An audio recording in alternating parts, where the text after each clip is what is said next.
Hello, I'm Chloe Bitters. In the news across West Tennessee today, no doubt many of you are talking about a storm named Florence. Whether you have family members or friends who live in the Carolinas or you take vacations there, you realize people are bracing for the worst. The storm lost a little strength Wednesday night. Its peak winds dropped from 140 miles an hour down to 110. However, that's expected to increase again by tonight. The path of the storm appears headed for both Carolinas, with gale-force winds extending in as many as 70 miles in either direction. If you have visited the Atlantic coast, it's a beautiful area until a major storm strikes. The Outer Banks of the Carolinas are especially big targets for hurricanes, and Hurricane Florence is no exception.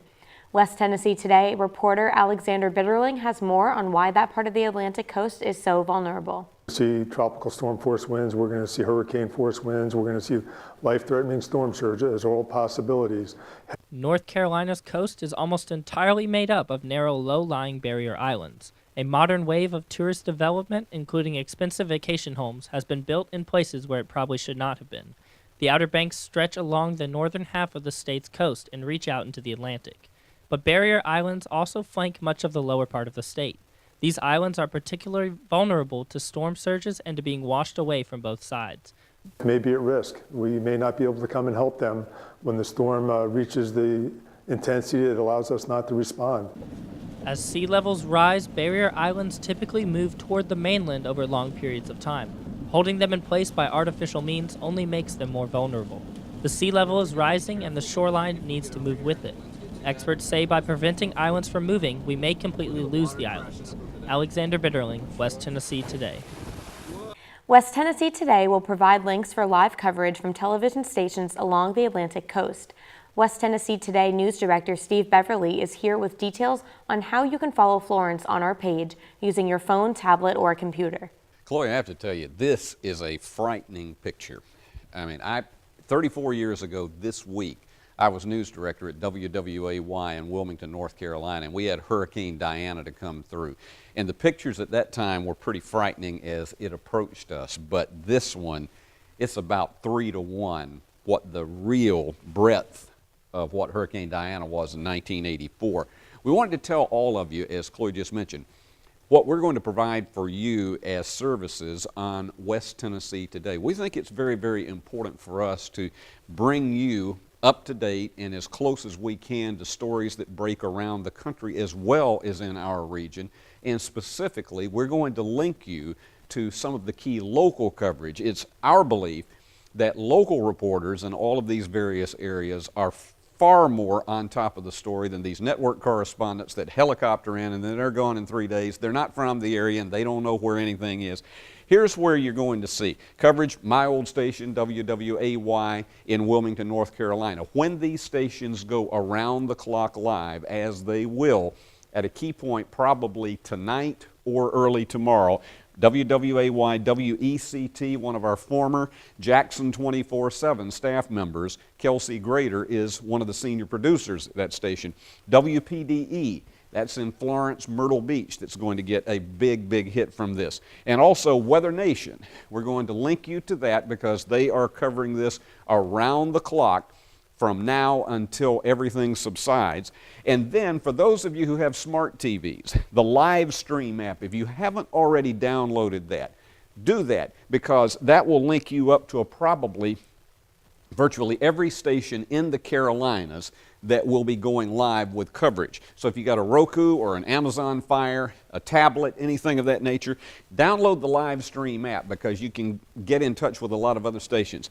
This is my favorite new app that you can keep up with the storm on, News On. If you, again, have a smart TV, if you have a tablet, or on your phone, download the News On app. And that way, you can connect up. They will send you alerts when these stations are going live with the coverage from Florence, and you can stay on top of it around the clock. So it's a great way to be able to do it if you're away from home and you want to keep up with the storm. Live stream app or on your tablet, your phone, or your computer, the News On app. Chloe? A major transition is happening in public schools in Jackson and Madison County. 5 new Jackson-Madison County school board members are being sworn in this afternoon. The question that remains is, who will lead the board? Ashley Green has more on the story. Chloe, the 5 members who did not seek re-election had 78 years of combined experience on the board. They will not be easy to replace. Morris Merriweather, Pete Johnson, Doris Black, Shannon Stewart, and A.J. Massey will be filling their seats. A key decision will be electing new officers. 2-year board member Wayne Arnold will act as interim chair until the vote is taken tonight. The longest-term members are Jim Campbell and Janice Hampton. Hampton has never chaired the board. Campbell led the district through the controversial Vision 2020 school reorganization plan. Both of them have 2 years remaining on their current term.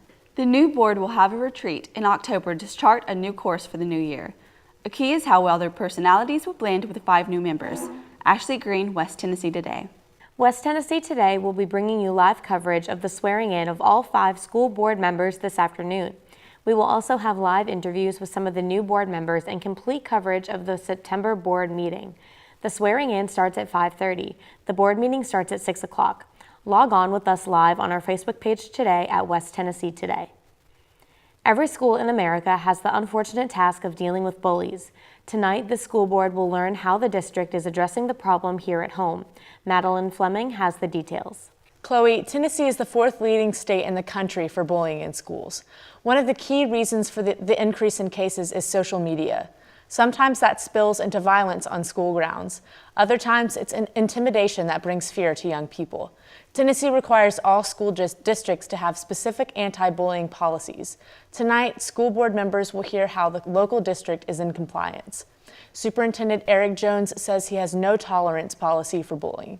The second that we get information that we feel puts students in danger, we act on that quickly. Earlier this week, West Tennessee Today did a 3-part report on bullying across the state. The hope is the number of cases will go down because of more awareness. Madeline Fleming, West Tennessee Today. The West Tennessee State Fair is still in full swing despite initial concerns with the weather. You can see talent shows, livestock competitions, fun rides, and home and garden shows. The 4-H Chicken Shack will also be opened for its 51st year. Proceeds go to funding youth activities throughout the year. If you want to pick up chicken, the opening times are 11 a.m. each morning until this Saturday. And those are our top stories across West Tennessee today. I'm Chloe Bitters. Wherever you go, have a great day in West Tennessee Today.